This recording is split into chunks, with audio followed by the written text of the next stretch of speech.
He has just told Hazra, don't eat too much and give up this craze for outer cleanliness. People with a craze do not attain knowledge. Follow conventions only as much as necessary. Don't go to excess. The master entered his room and sat on the couch.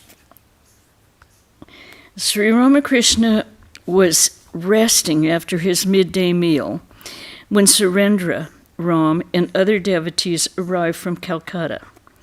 It was about 1 o'clock. While M was strolling alone under the pine trees, Harish came there and told him that the master wanted him in his room. Someone was going to read from the Shiva Samhita, a book containing instructions about yoga and the 6 centers. M entered the room and saluted the master. The devotees were seated on the floor, but no one was reading the book. Sri Ramakrishna was talking to the devotees. Master, the gopis cherished ecstatic love for Krishna. There are 2 elements in such love, I-ness and my-ness. I-ness is the feeling that Krishna will be ill if I do not serve him. In this attitude, the devotee does not look upon his ideal as God. My-ness is to feel that the beloved is my son, the gopis, my own. The gopis had such a feeling of my-ness towards Krishna that they would place their subtle bodies under his feet, lest his souls should get hurt. Yashoda remarked, I don't understand your Chintamani Krishna. To me, he is simply Gopala. The gopis also said, oh, where is Krishna, our beloved? Where is Krishna, our sweetheart? They were not conscious of his being God. It is like a small child saying, my daddy. If someone says to the child, no, he is not your daddy, the child says, yes, he is my daddy. God, incarnating himself as man, behaves exactly like a man. That is why it is so difficult to recognize an incarnation. When God becomes man, he is exactly like man. He has the same hunger, thirst, disease, grief, and sometimes even fear. Rama was stricken with grief for Sita. Krishna carried on his head the shoes and wooden stool of his father Nanda. In the theater, when an actor comes on the stage in the role of a holy man, he behaves like one, and not like the actor who is taking the part of the king. He plays his own role.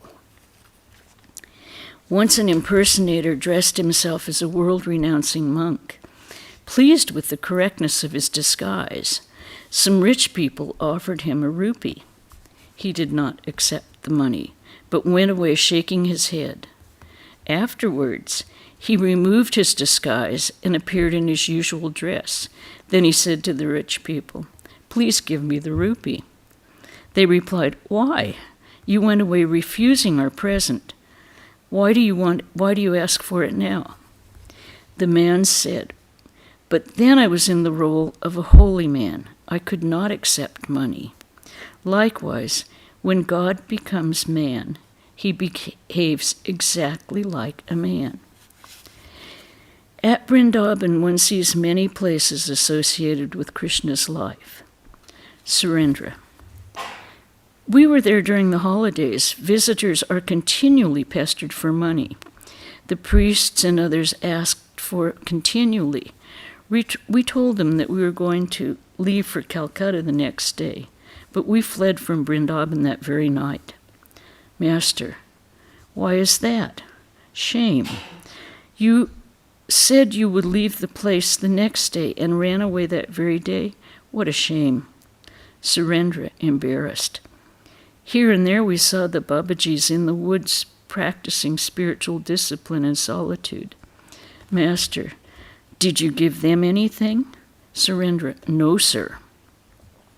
Master, but that was not proper of you.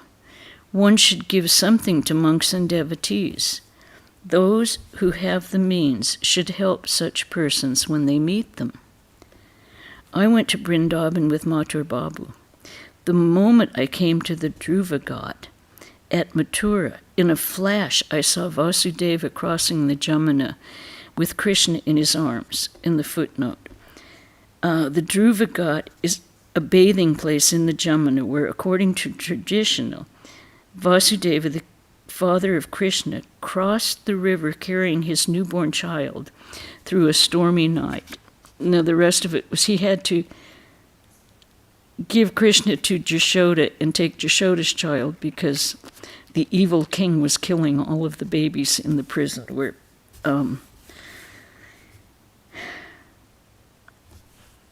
Vasudeva and his wife were being held captive.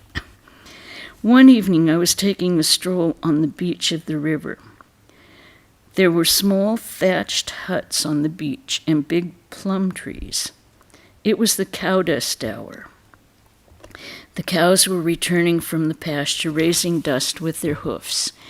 I saw them fording the river. Then came some cowherd boys crossing the river with their cows. No sooner did I behold this scene than I cried out, "Oh Krishna, where are you?" and became unconscious. I wanted to visit Shamakund and Radhakund. These are all bathing places. So Mathur Babu sent me there in a palanquin. We had a long way to go. Food was put in the palanquin. While going over the meadow, I was overpowered with emotion and wept.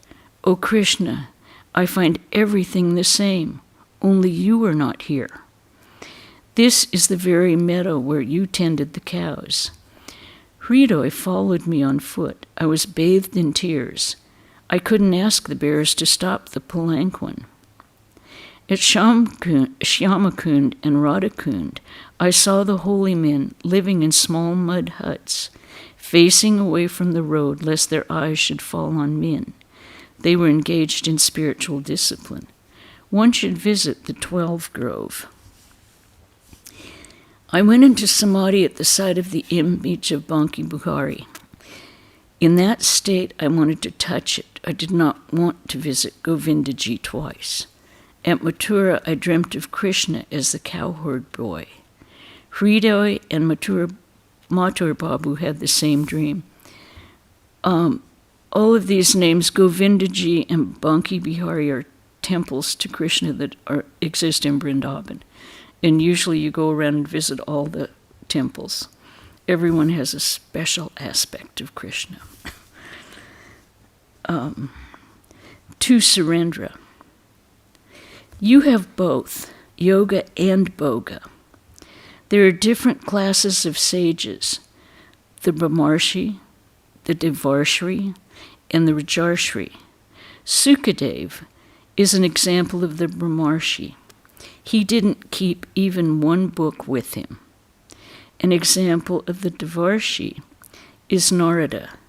Janaka was a Rajarshi, devoted to selfless work. The devotee of the Divine Mother attains Dharma and Moksha. He enjoys Artha and Kama as well. Once I saw you in a vision as the child of the Divine Mother. You have both, yoga and boga. Otherwise, your countenance would look dry.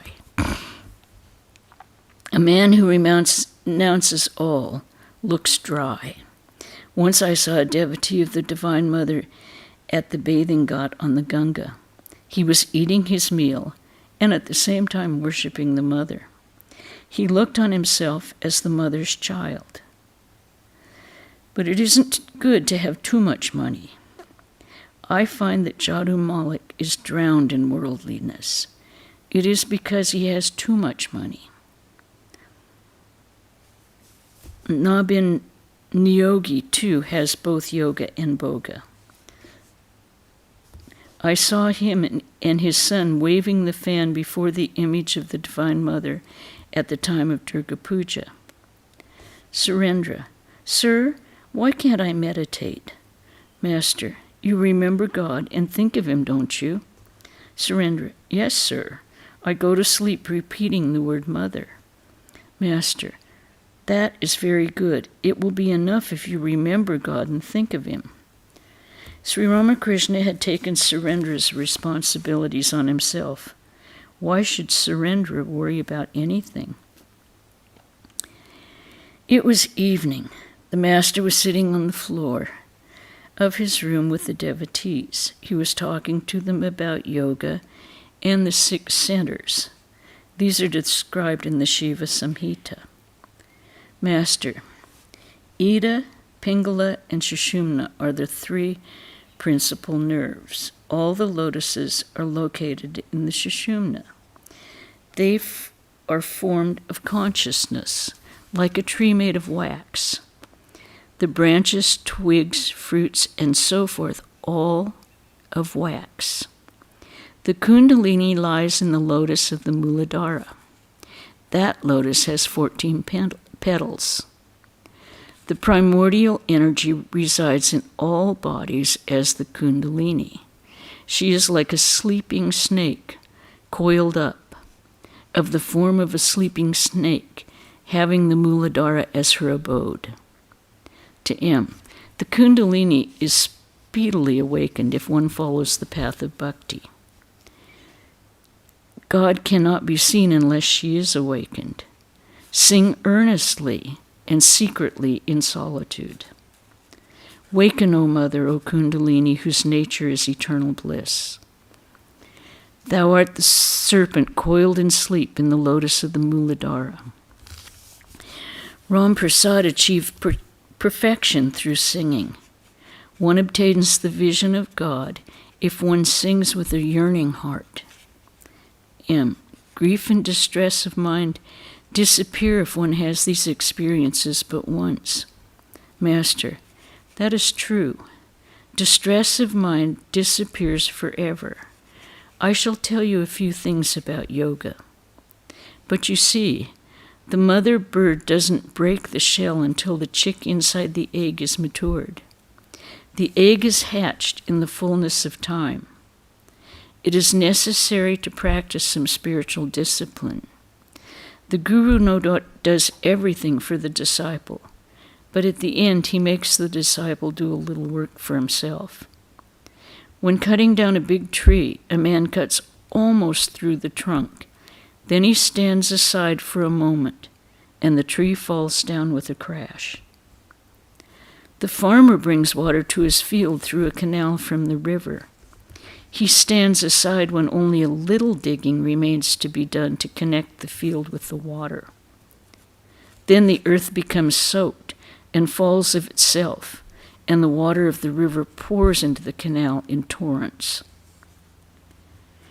A man is able to see God as soon as he gets rid of ego and other limitations. He sees God as soon as he is free from such feelings as, I am a scholar, I am the son of such and such a person, I am wealthy, I am honorable, and so forth. God alone is real, and all else is unreal. The world is illusory. That is discrimination. One cannot assimilate spiritual instruction without discrimination. Through the practice of spiritual discipline, one attains perfection by the grace of God. But one must also labor a little. Then one sees God and enjoys bliss.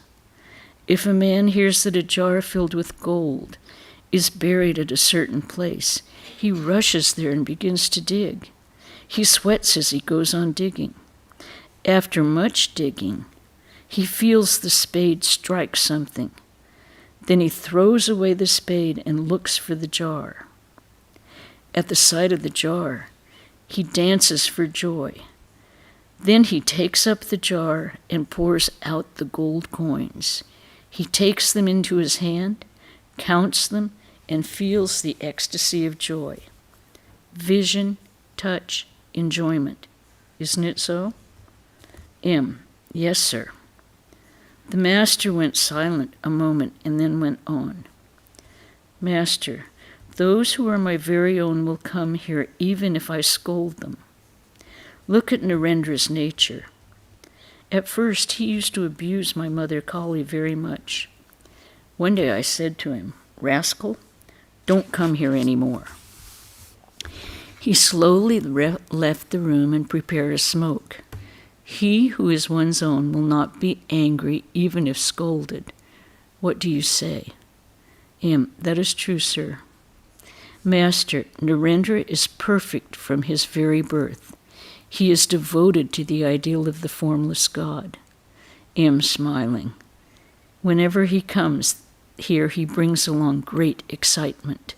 Ramakrishna smiled and said, "Yes, excitement indeed." The following day was Tuesday, the Ekadashi day of the lunar fortnight. It was 11 o'clock in the morning, and the master had not yet taken his meal. Rakal and other devotees were sitting in the master's room. Master to one should fast on the 11th day of the lunar fortnight. That purifies the mind and helps one to develop love of God. Isn't that so? Yes, sir. Master, but you may take milk and puffed rice, don't you think? And that's the end of that day. We start a new chapter, chapter 18, which is at Dakshineshwar, part 2. And this is, everyone, you all know that was a devotee who came and recorded everything that Ramakrishna said. And he repeated himself quite a bit because he was speaking to different groups at different times. So, December 26, 1883.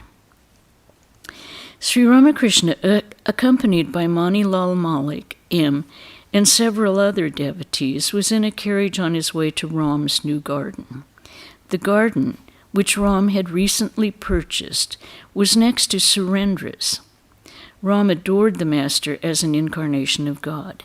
He visited Ramakrishna frequently at Dakshineshwar. Manilal Malik was a member of the Brahmo Samaj. The Brahmos do not believe in divine incarnations.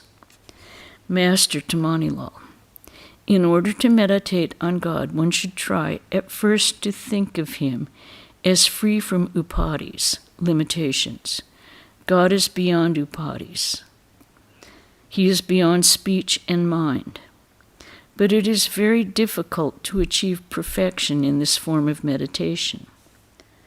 But it is easy to meditate on an incarnation, God born as man. Yes, God in man. The body is a mere covering. It is like a lantern with a light burning inside, or like a glass case in which one sees precious things. Arriving at the garden, the master got out of the carriage and accompanied Ram and the other devotees to the sacred Tulsi grove. Standing near it, he said, "How nice. It is a fine place. You can easily meditate on God here." Sri Ramakrishna sat down in the house, which stood on the south of the lake. Ram offered him a plate of fruit and sweets, which he enjoyed with the devotees. After a short time, he went around the garden. Next, Sri Ramakrishna proceeded towards Surendra's garden. He walked on foot a little distance and saw a sadhu sitting on a couch under a tree.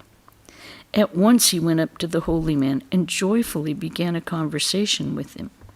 Master, to which order of monks do you belong? Have you any title, Giri, Puri, or the like? Sadhu, people call me a Paramahamsa. Master, that's good. I am Shiva, that is a good attitude. But I must tell you something else. The process of creation, preservation, and destruction that is going on day and night is due to Shakti, the power of God. This primal power and Brahman are one and the same. Shakti cannot exist without Brahman, just as waves cannot exist without water. There cannot be any instrumental music without an instrument. As long as God keeps us in his relative world, so long we feel that there are two. If one accepts Shakti, one accepts Brahman as well. If one is aware of night, one is also aware of day. If one is aware of knowledge, one is also aware of ignorance. But there is another state in which God reveals to his devotees that Brahman is beyond both knowledge and ignorance. It cannot be described in words. What exists, exists. After a pleasant conversation with the sadhu, the master returned to the carriage, the holy man walking with him. Sri Ramakrishna looked upon him as a friend of long acquaintance, and they walked arm in arm. The master arrived at Surendra's garden. The very first thing he talked about was the sadhu. Master, he is a very nice man. To Ram, bring him to Dakshineshwar when you come. He is really a good man. There is a line in a song to the effect that a man cannot recognize a holy person unless he is holy himself. The sadhu believes in God without form. That is good. God is both formless and endowed with form. He is many things more. The absolute and the relative belong to one and the same reality. What is beyond speech and mind is born in the flesh, assuming various forms and engaging in various activities. From that one Om have sprung Om Shiva, Om Kali, and Om Krishna. Suppose the master of the house has sent out a small boy of the family to invite people to a feast. All look on the boy with great fondness and affection because he is the son or grandson of a prominent man. The master took refreshments at Surendra's house and then set out for Dakshineshwar with the devotees. Okay. Next, we'll skip a couple of days. It's December 27th. It's the next day, Thursday, 1883. The temple garden was filled with the sweet music of the dawn service, which mingled with the morning melody from the Nahabad. Leaving his bed, Sri Ramakrishna chanted the names of God in sweet tones. Then he bowed before the pictures of the different deities in his room and went to the west porch to salute the Ganga. Some of the devotees who had spent the night at the temple garden came to the master's room and bowed low before him. Rakal was staying with the master, and Baburam had come the previous evening. M had been staying for 2 weeks. Sri Ramakrishna said to M, I have been invited to Ishan's this morning. Baburam will accompany me. And you too. M made ready to go with the master. At 8 o'clock, the carriage hired for the master stood waiting in front of the Nahabad. On all sides, plants and trees were in flower, and the river sparkled in the sunlight of the bright winter's day. The master bowed once more before the pictures. Then, still chanting the name of the Divine Mother, he got into the carriage, followed by M and Baburam. The devotees took with them Sri Ramakrishna's woolen shawl, woolen cap, and a small bag of spices. Sri Ramakrishna was very happy during the trip and enjoyed it like a child. About 9 o'clock, the carriage stopped at the door of Ishan's house. Ishan and his relatives greeted the master and led him to the parlor on the first floor. Shrish, Ishan's son, was introduced to Sri Ramakrishna. The young man practiced law at Alipur. He had been a brilliant student, having stood first in 2 of the university examinations, but he was extremely modest. Master to Shrish, what is your profession? Shrish, I am practicing law at Alipur. Master to M, for such a man to be a lawyer, to Shrish, well, Have you any questions to ask? Perhaps you want to know how to live unattached in the world?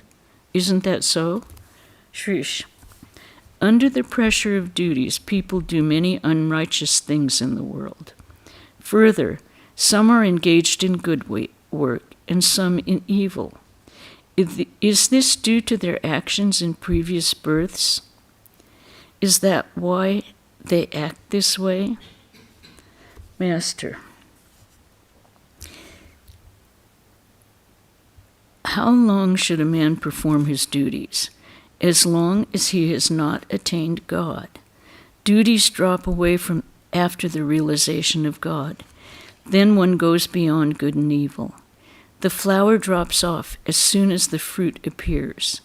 The flower serves the purpose of begetting the fruit. How long should a devotee perform daily devotions such as the Sandhya? As long as his hair does not stand on end and his eyes do not shed tears at the name of God. These things indicate that the devotee has realized God. From these one knows that he has attained pure love of God. Realizing God, one goes beyond virtue and vice. I know my head, says Prasad, before desire. I bow my head, says Prasad. I bow my head, says Prasad, before desire and liberation, knowing the secret that Kali is one with the highest Brahman. I have discarded once and for all both righteousness and sin. The more you advance toward God, the less he will give you worldly duties to perform. Shrish.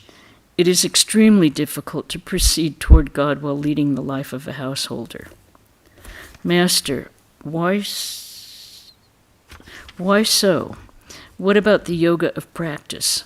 At Kamarpukur, I've seen the women of the carpenter families selling flattened rice. Let me tell you how alert they are while doing their business. The pestle of the husking machine that flattens the paddy constantly falls into the hole of the mortar.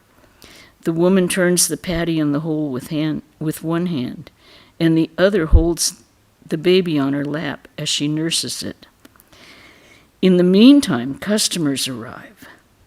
The machine goes on pounding the paddy, and she carries on her bargains with the customers.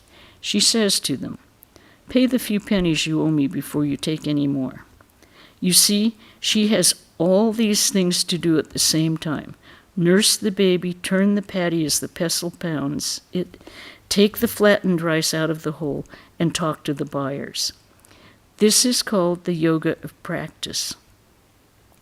15 parts of her mind out of 16 are fixed on the pestle of the husking machine, lest it should pound her hand.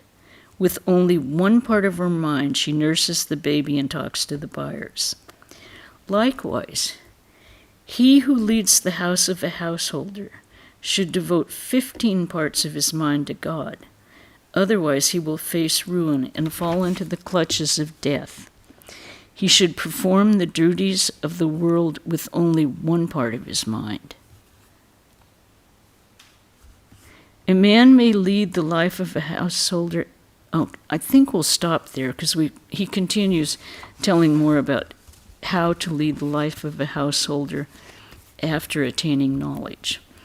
But I think we're finished for today. Now, tomorrow, Swami Sumanasananda, our assistant minister, will be giving the talk, Who Am I? He will also be introducing the new resident Swami for Houston. He's just come from India, and he will be going to Houston. He will be here tomorrow and give a small talk when Swami Sumanasananda introduces him.